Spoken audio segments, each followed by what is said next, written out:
నమస్తే జీవనరేఖ women's health కి స్వాగతం. ప్రెగ్నెన్సీ 9 నెలలు కొందరికి సజావుగా సాగిపోతే మరికొందరికి గర్భధారణ మొదలు శిశువు జన్మించేదాకా పలు కాంప్లికేషన్స్ ఎదురుకావచ్చు. వీటి గురించి కొద్దిపాటి అవగాహన కలిగి ఉండడం ప్రతి గర్భిణికి తప్పనిసరి. అందుకే జీవనరేఖ విమెన్స్ హెల్త్ లో గత కొన్ని ఎపిసోడ్స్ లో కాంప్లికేటెడ్ ప్రెగ్నెన్సీ గురించి తెలియజేస్తూ వచ్చాం. ఇవాళ ప్రెగ్నెన్సీలో ఎదురుకాగల మరిన్ని కాంప్లికేషన్స్ గురించి తెలుసుకుందాం.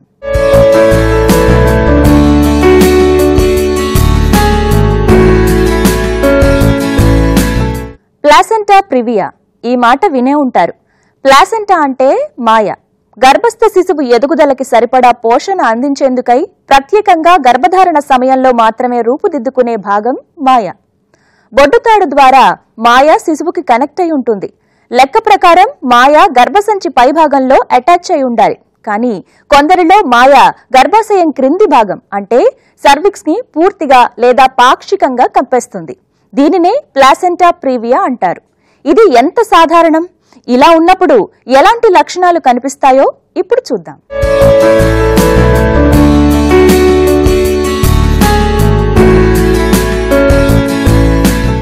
గర్భధారణలో మాయ ఒక ముఖ్యమైన భాగం. కేవలం గర్భధారణ సమయంలో మాత్రమే ఇది తయారవుతుంది. కాన్పు తర్వాత తొలగిపోతుంది.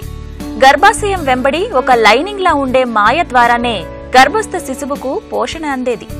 మాయలో ఉత్పత్తయ్యే కొన్ని హార్మోన్లు గర్భంలో శిశువు ఎదుగుదలకు తోడ్పడతాయి. పలు రకాల ఇన్ఫెక్షన్లు గర్భస్థ శిశువుకు సోకకుండా మాయ ఒక రక్షణ కవచంలా కాపాడుతుంది. ఈ విధంగా పలు రకాలుగా గర్భస్థ శిశువుకి ఒక లైఫ్ లైన్ లా పనిచేసే మాయ పొజిషన్ లో ఒక్కోసారి సమస్యలు ఎదురుకావచ్చు. అటువంటి ఒక కండిషన్ ప్లాసెంటా ప్రివియా. మామూలుగా మాయ గర్భాశయంలోనూ బిడ్డ ఎదుగుతూ ఉంటే గర్భాశయ పై భాగంలోనూ ముందు వైపు కానీ వెనక వైపు కానీ ఉంటుంది.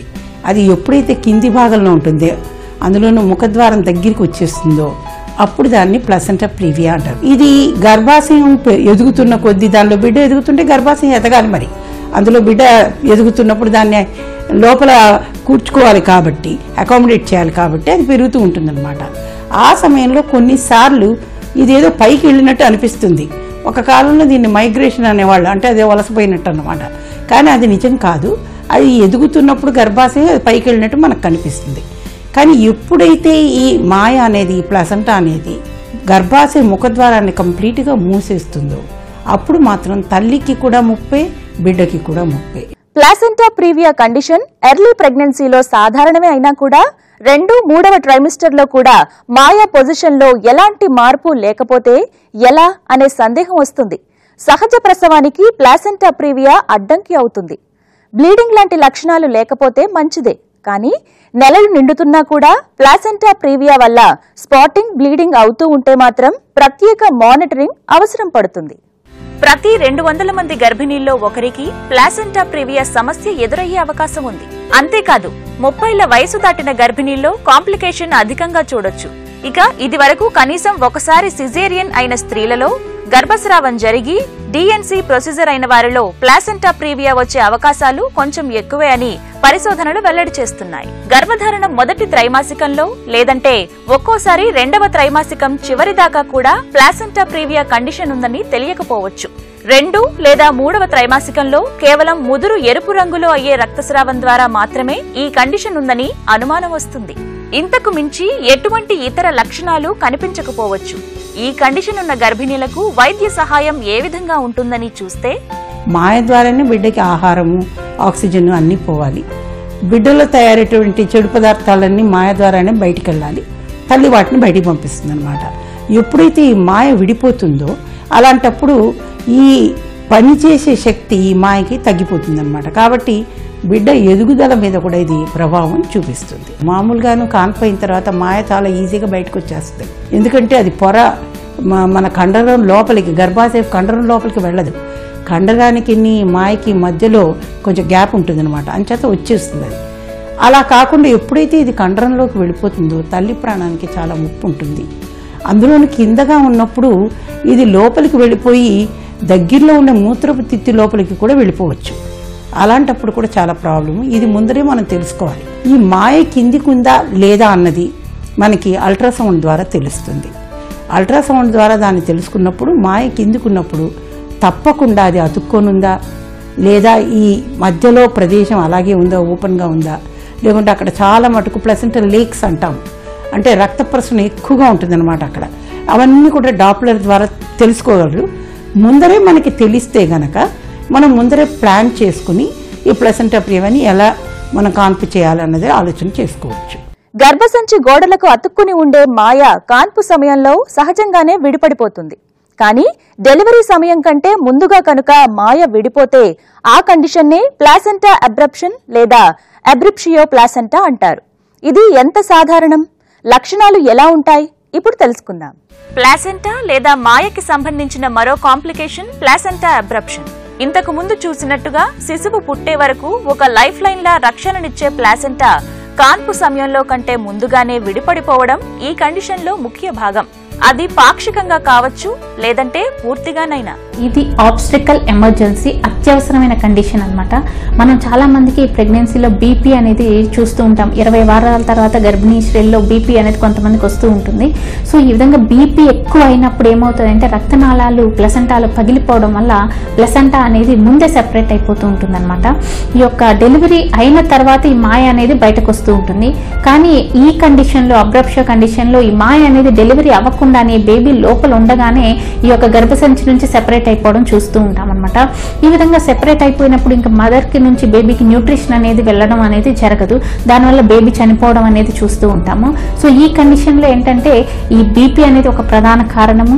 బీపీయే కాకుండా ఫోలిక్ యాసిడ్ డెఫిషియన్సీ ఉన్నప్పుడు కూడా ఈ అబ్రప్షియో ప్లాసెంటాను చూస్తూ ఉంటాము. అదేవిధంగా ట్విన్స్, బాగా ఓవర్ డిస్టెండెడ్ యూట్రస్ ఉన్నప్పుడు ట్విన్స్ వల్ల కానీ, లేదంటే వాటర్ ఎక్కువగా పాలిహైడ్రామియాస్ అంటాము, బేబీ చుట్టూ ఉన్న వాటర్ ఎక్కువగా ఉన్నప్పుడు కూడా సడన్ గా స్ట్రింక్ అవడం వల్ల కూడా ఈ యొక్క ప్లాసెంటా అనేది సెపరేట్ అవడం వల్ల అబ్రప్షియో చూస్తూ ఉంటాం అనమాట. ప్లాసెంటా అబ్రప్షన్ అంటే మాయ విడిపడిపోవడం కండిషన్ చికిత్స గురించి మాట్లాడుకుంటే మాయ ఎంత మేరకు విడిపడింది అనే విషయం మీద అది ఎమర్జెన్సీగా పరిగణించడమా, ఎలాంటి వైద్య సహాయం ఇవ్వాలి, ఈ విషయాలు ఆధారపడి ఉంటాయి.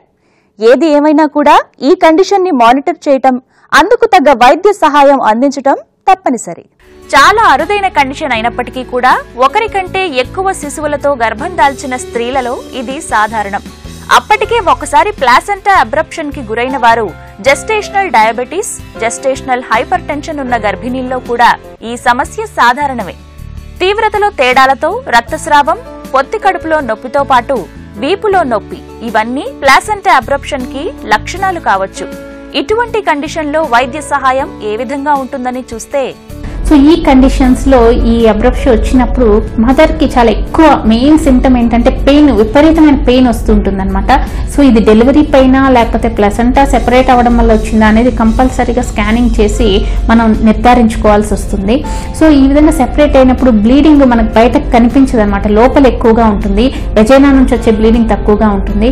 సో దీనివల్ల ఏమవుతుందంటే ఈ బ్లడ్ లో ఉన్న ప్రోడక్ట్స్ మెటర్నల్ సర్క్యులేషన్ లోకి రావడం వల్ల డిసిమినేటెడ్ ఇంట్రావాస్కులర్ కోయాగులేషన్ అనే కండిషన్ ఈ అబ్రప్షియోలో మనం లేట్ చేసినట్టయితే డెలివరీ ఆ కండిషన్ లోకి మదర్ వెళ్లే అవకాశాలు ఉంటాయి. సో ఒక్కసారి డిక్లోకి వెళ్ళినట్టయితే అది చాలా ప్రాణాపాయ స్థితిలోకి దారితీస్తుందండి. సో కంపల్సరీ అబ్రప్షియో వచ్చినప్పుడు వెంటనే డెలివరీ ప్లాన్ చేయడం అనేది చాలా ఇంపార్టెంట్.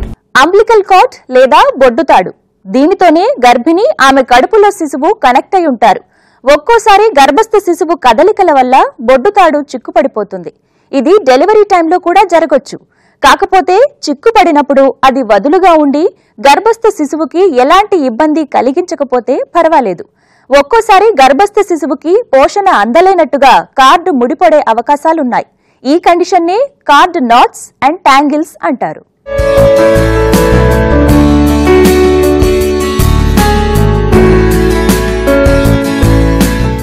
అంబ్లికల్ కార్డ్ లేదా బొడ్డుతాడు గర్భధారణలో కీలక పాత్ర పోషిస్తుంది.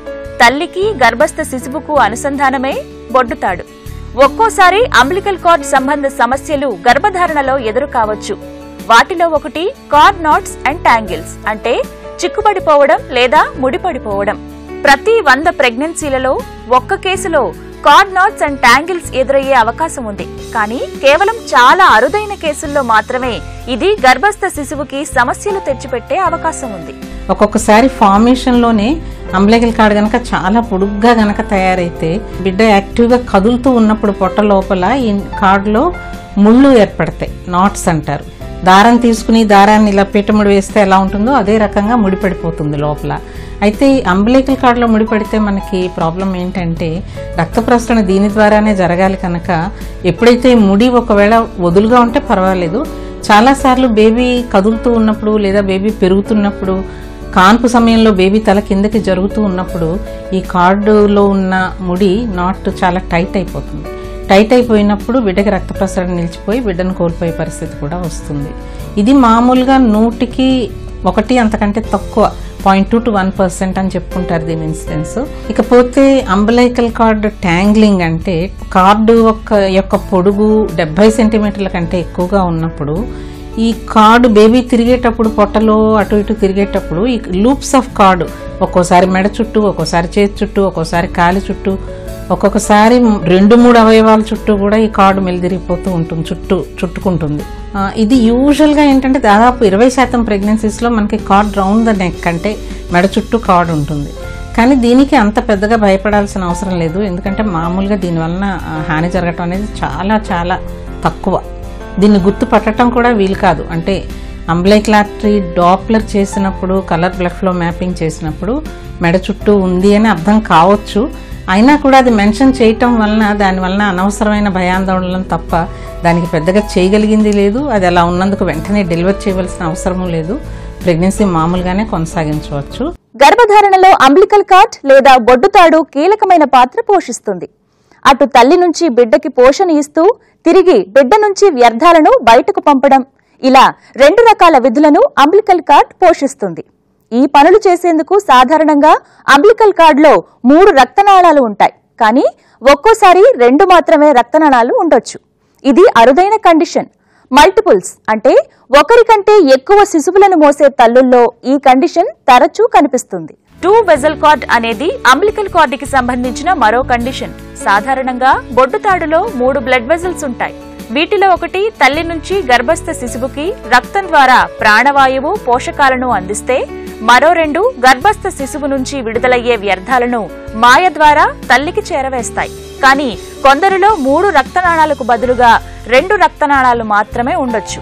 అయితే ఒక్కొక్కసారి బేబీ తయారయ్యేటప్పుడు ఏర్పడేటప్పుడే ఈ అంబిలికల్ కార్డ్లో 3 బదులు 2 రక్తనాళాలు ఉంటాయి. అంటే ఆర్టరీ 1, వెయిన్ 1, 2 మాత్రమే ఉంటాయి. దీన్ని 2 వెజల్ కార్డ్ అని అంటారు. దీని ఇన్సిడెన్స్ చాలా తక్కువగానే ఉంటుంది, కానీ దీనికి చాలా సిగ్నిఫికెన్స్ ఉంది. ఎందుకంటే ఒకటే umbilical artery, single umbilical artery, ఇటువంటి పరిస్థితి ఉన్నప్పుడు ఈ బేబీస్లో 25 నుండి 50% అబ్నార్మాలిటీస్ ఉంటాయి. అంటే అబ్నార్మాలిటీస్లో కొన్ని ప్రాణం తీసే అబ్నార్మాలిటీస్ కూడా ఉండొచ్చు. వీటిలో ముఖ్యంగా మనం చెప్పుకోవాల్సినవి గుండెకి, ఊపిరితిత్తులకి సంబంధించినవి, లేదా గ్యాస్ట్రో ఇంటెస్టైనల్ సిస్టమ్కి సంబంధించినవి, లేదా కండరాలకి, ఎముకలకి సంబంధించినవి. ఇటువంటి అవకరాలు చాలా వరకు ఉండొచ్చు. తర్వాత క్రోమోజోమల్ అబ్నార్మాలిటీస్ కూడా బేబీకి ఉండటానికి, సింగిల్ అంబిలికల్ ఆర్టరీ ఉన్న బేబీస్లో క్రోమోజోమల్ అబ్నార్మాలిటీస్ ఉండటానికి అవకాశాలు ఎక్కువగా ఉంటాయి. కార్డ్ ప్రొలాప్స్ లేదా బొడ్డుతాడు జారిపోవడం అంబిలికల్ కార్డుకి సంబంధించిన మరో కండిషన్. సాధారణంగా బిడ్డ పుట్టడం, ఇది బయటకు రావడం ఒకేసారి కావాలి. కాన్పుకి ముందు నొప్పులు పడే సమయంలో అంబిలికల్ కార్డ్ గర్భాశయ ముఖద్వారం గుండా బయటకు పడిపోవచ్చు. అది పూర్తిగా లేదా పాక్షికంగానైనా జారినప్పుడు గర్భస్థ శిశువుకి ఇబ్బందులు ఎదురయ్యే అవకాశం ఉంది. అంబిలికల్ కార్డుకి సంబంధించిన మరో కాంప్లికేషన్ కార్డ్ ప్రొలాప్స్. గర్భధారణ సమయంలో కంటే కూడా కాన్పు సమయంలో ఎదురయ్యే కండిషన్ ఇది. పేరుకు తగ్గట్టుగానే కార్డ్ ప్రొలాప్స్ అంటే బొడ్డుతాడు జారిపోవడం లేదా పడిపోవడంగా చెప్పుకోవచ్చు. ప్రతి 300 చైల్డ్ బర్త్స్ లో 1 కేసులో ఈ సమస్య ఎదురయ్యే అవకాశాలున్నాయి. ఇక కొన్ని రకాల కాంప్లికేషన్స్ ఉన్న గర్భిణీల్లో బొడ్డుతాడు జారిపోయే అవకాశాలు మరింత అధికంగా ఉన్నాయని తెలుస్తోంది. ఉమ్మనీరు అధికంగా ఉండే హైడ్రామ్నియాస్ కండిషన్, బేబీ కాళ్లు క్రిందకు, తల పైకి బ్రీచ్ పొజిషన్ లో ఉండడం లాంటివే కొన్ని కాంప్లికేషన్స్. కార్డ్ ప్రొలాప్స్ కండిషన్ వల్ల శిశువుకు ప్రాణవాయువు అందక ప్రమాదంలోకి వెళ్లే అవకాశం ఉంది. కొన్నిసార్లు ఏమవుతుందంటే ముందుగా పెయిన్స్ రాగానే పెయిన్స్ వచ్చినాక పేషెంట్కి ఉమ్మునీరు పోతుంది. ఉమ్మునీరు పోయినప్పుడు ఒకవేళ కార్డ్ ప్రెజెంటేషన్ ఆల్రెడీ ఉన్నట్లయితే వాళ్ళకి ఆ బొడ్డుతాడు బయటకు వచ్చేస్తుంది. బొడ్డుతాడు బయటకు వచ్చేస్తే బేబీకి బ్లడ్ సప్లై వెళ్ళేది, రక్తం అంతా సప్లై అయ్యేది ఆ బొడ్డుతాడు వల్ల. కాబట్టి ఆ బొడ్డుతాడు మీద ప్రెషర్ రాగానే ఫీటస్కి అనేది బ్లడ్ సప్లై లేక డిస్ట్రెస్ అనేది మొదలవుతుంది. ఫీటల్ డిస్ట్రెస్ అంటాం. ఈ ఫీటల్ డిస్ట్రెస్ చాలా సివియర్ లెవెల్లో ఉంటుంది. ఇంకొద్దిగా కంప్రెషన్ ఎక్కువ అవ్వగానే బేబీ కూడా కడుపులో చనిపోయే అవకాశం ఉంటుంది. కాబట్టి ఎవరికైనా సరే నొప్పులు అనేది స్టార్ట్ అవ్వగానే ఒకసారి డాక్టర్ దగ్గరికి పోయి చెక్ చేయించుకోవాలి. జనరల్గా ఇది ముందు ఐడెంటిఫై చేయడం కష్టం.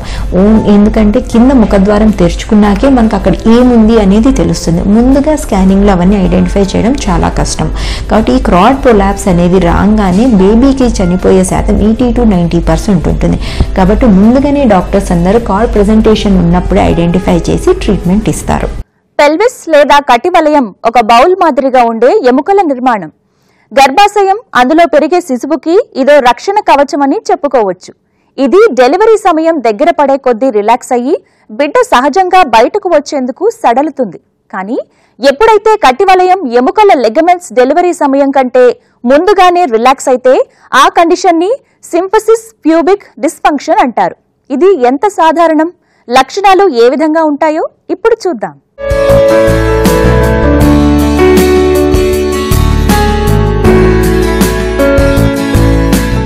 గర్భధారణలో పలు కాంప్లికేషన్స్ ఎదురు కావచ్చు. వాటిలో ఒకటి సింఫసిస్ ప్యూబిక్ డిస్ఫంక్షన్ లేదా ఎస్పీడీ.